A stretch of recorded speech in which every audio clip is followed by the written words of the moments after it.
Well, good morning guys, welcome to Walking Boxing. It is Thursday, September the 26th, 2024, and a little bit going on in the boxing world in the last sort of 24 to 36 hours, which is good.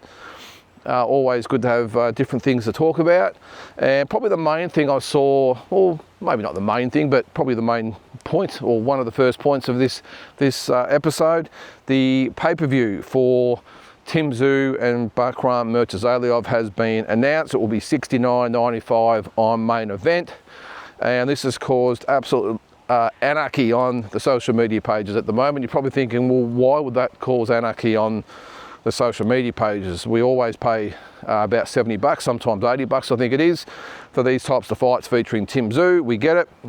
Everyone happily just puts their hand in the pocket and doesn't really think twice. They understand the way it works. The issue in this situation is that, or on this occasion, is that the fight in the States, and I'm assuming around the rest of the world, is free. It is a free event on Amazon Prime Video, whatever it might be called, and we're paying $69.95 here in Australia. So that's the main issue at the moment. Now, on the surface, I can 100% see why people are pissed. Why are we paying $70 when everyone else is paying $0? So it's probably a couple of things I can probably think of. And look, there's been lots of, let's just say, not so kind words said about No Limit, about the Rose Brothers, about main event, maybe even about Tszyu himself. I'm not quite sure. Rest assured, Tim wouldn't have much to do with this. His management and promoters would be dealing with all this. But there's probably just a couple of ways to look at it. The first thing would be is that sometimes when a fighter like a Tszyu signs on to fight on one of these cards, they've only got a limited budget, of course, especially when it's going to be free over there. So they're only relying on the gate and also sponsors, maybe, I'm not quite sure. So what sometimes happens is, let's just say Tszyu would normally get, I don't know, in this instance, $1.5 million. I'm just sort of plucking a number, $1.5 million.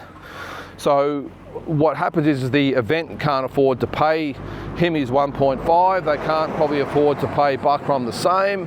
So what sometimes happens is that they negotiate a purse. So maybe, let's just say both fighters get maybe $250 each, and both fighters get the rights to the pay-per-views in their own country. So that's how it's subsidised. So Tszyu would say, or his management would say, we'll take $250, but we get the money for the pay-per-views back in Australia, which could, well, geez, just do the numbers on that. It could be another $1.5–2 million, who knows? So that's what happens. So of course, that subsidises Tim's purse, but it also keeps main event happy. They get their money.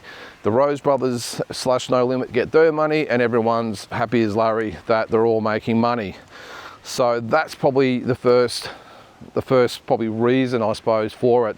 And one example I'll actually cite is back in, I can't remember exactly the year, when Anthony Mundine had his fight in Las Vegas. I'm not quite sure whether you can remember that. He fought, was it Buddy McGirt? No, it wasn't Buddy McGirt. It was Bronco McCart. That was his name. And it was marketed over here as Anthony Mundine takes on the USA. He's going to Vegas. This is it. Anthony Mundine, the man, goes to Las Vegas, and it was just really marketed as this massive event. So what actually happened in reality, though, is that he fought in front of about a couple of hundred people at a small little casino in Vegas. They made it look like it was a big event, but it was only a very, very small show in the States. But what he did was he negotiated a very, very low purse, basically nothing really, to fight over there. But he got the pay-per-view money from back here in Australia and made an absolute fortune out of it. So that's sort of the way it works anyway. So, but on the other side, of course, is, I'm sure you're out there saying, well, why are we paying for this scenario? Why aren't the promoters, why isn't the broadcasters, why aren't they putting their hand in the pocket? Well, simply because I suppose they don't have to. They know we're going to happily pay the $70 and probably not budge an iota or bat an eyelid, whatever you might want to call it. That is why they're charging us $70. So there's always things going on behind the scenes. But look, I suppose to be fair to No Limit and Main Event, why wouldn't they charge us $70? They know we're going to do it, and they have to make money as well. And also you've got to remember, No Limit, and well, probably not so much Main Event, because they're just a business trying to make money off what they do. They broadcast events. But No Limit have probably put a hell of a lot of money into Tszyu.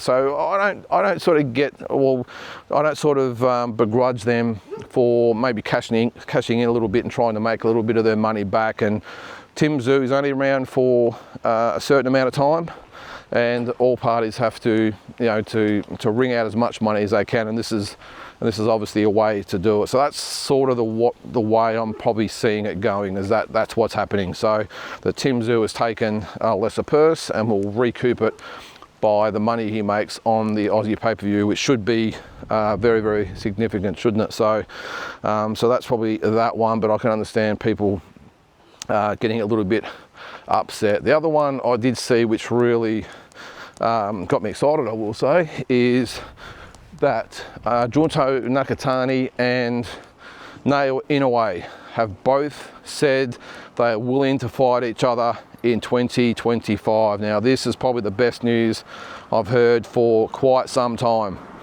The condition, though, apparently, is that Nakatani has to fight Inoue's younger brother first for the, I think he's got the WBA 118-pound belt. So apparently that is the condition. That I'm not sure why that car's beeping at me, if I'm being honest. Give me a wave, don't know who it is, but anyway. So that is the state of play at the moment with those guys. So just the fact of talking about it is amazing, and what a fight that would be, an absolute super fight for the ages in Japan. Two Japanese fighters. It's interesting to see who would win the fight. It's probably a little bit early. Well, one thing I will say, it's not just a lay down or lay up for Inoue, in my opinion. I think Nakatani is a very, very good fighter. I think he tests Inoue like he's never been tested before, and what a event that would be in Japan. They probably obviously have it at the Tokyo, the Tokyo Dome. I think they get, is it 50 or 60,000 in there? They'd need that plus a lot more, I would think. It would be absolutely massive. And as I said, I don't think it's just a simple one for Inoue. Nakatani, I think he gives Inoue all he can handle, and I would not be surprised if he was the first one to beat Inoue. I know it's a bold call, but yeah, I think that will just be a magnificent fight. And I'm not quite sure. I think younger Inoue fights next month, I think. So Nakatani would have to fight him after that, and then Inoue, of course, will probably fight Goodman in December. So it probably all marries up when you think about it, that maybe this time next year we could be seeing Inoue and Junto Nakatani. So let's hope the promoters and the fighters and the teams and everyone over there can get their act together, and we get Inoue Nakatani in 2025. Another fight that has been, well, I'm not sure it's been officially announced yet, but it looks like the Sebastian Fundora and Errol Spence fight will take place in late January in Texas at the Dallas Cowboys Arena. So that's probably good news. It was supposed to happen, I think, in October, but Fundora had issues with his nose from the injuries he sustained in the Tszyu fight back in late March. Yeah, that looks like being late January. I'm not quite sure really what to make of the fight, if I'm being honest. I think Errol Spence by that stage would have been out of the ring for about 18 months, and I'm not quite sure what he's got left. So, g'day mate. One of the good guys you see on the walk of a morning. But yeah, I'm not quite sure what he's got left. I don't think he's got much at all. I think that the beat down that he received from Terence Crawford has really damaged Spence. I've been a little bit worried about I suppose the way he's been seen to talk and react. I'm just not quite sure he's got anything left, if I'm being honest. And there are a lot of people out there sort of worrying about his well-being going forward, because he's taken some damage in some of his fights, and he's had the car crash and other things that have happened. If I was him, if I was in his team, I'd be saying, let's even forget 154. He's going to fight again. Let's go to 160, even 168. Just take away the whole weight issue straight away. I know that puts him up against bigger guys who can punch harder, and so it's a bit of a catch-22 thing. But look, end of the day, if it does happen, it's probably a good fight for Fundora, probably a really good scalp for him. And it all sort of ties up that you're going to have, like I said, we've got Fundora Spence, we've got Tim and Murtazaliov. Was there rumours that who was going to fight? Madrimov was going to fight Berechek, whatever it is. So that's another fight happening. Of course, we've got what's Terence Crawford going to do. Virgil Ortiz is in there as well. So some really good fights to be made at 154. So I think Sebastian Fundora wins that fight too, by the way, against Spence. From what I saw in the fight against Terence Crawford, absolutely obliterated. And the fact then he would have been out of the ring for 18 months. I'll just take this off Neil there. Come here, buddy. And before that, I think might have been another year or something too, wasn't it? Or a year and a half. So he hasn't been active at all. Throw in all the issues he's had with the beating that he got from Crawford, the lengthy layoffs, the car crash, all that sort of stuff. Yeah, it makes it hard to give Errol Spence any chance of winning that fight. So, but if Fundora does win, of course, then we've got some really good fights to be made after that. One last thing was I saw that Edgar Berlanga is aiming for a rematch against Canelo. I'm not sure that's going to happen, but one fighter that has really thrown his hat in the ring and really started to spice things up in regards to maybe possible matchup is Caleb Plant. He did say that in his opinion, Berlanga didn't come to win the fight against Canelo. Now I sort of get that. And I know this is probably the preamble to a fight between the two. I get that they have to start these little, tiffs between themselves. But I think it's a little bit unfair for what's his name, Plant, to say that Berlanga didn't come to win, because okay, he was cautious, but this is Canelo Alvarez he's in against. Let's be real. But the thing that made me shake my head a little bit is the fact that when Caleb Plant fought Canelo Alvarez, I'm not quite sure he exactly came to win either. I thought it's easy to say, like, what exactly does coming to win mean anyway? I'm coming to win. Well, of course everyone comes to win, but when you're in there and against an elite fighter who has you covered in skill and speed and power and IQ and everything else, it's not that easy just to go out there and just win the fight. So, but yeah, as I said, I didn't think Caleb Plant really did any better than what Edgar Berlanga did, if I'm being honest. So for him to say that, again, I know it's to maybe get things sort of ramped up for a fight between the two, but I thought it was a little bit unfair. Did Berlanga fight a great fight? No, he didn't. He barely won a round, but I don't think it's fair for Caleb Plant to say that, especially when he was in exactly the same position. It seems to be a bit of a common thing with Canelo lately, doesn't it?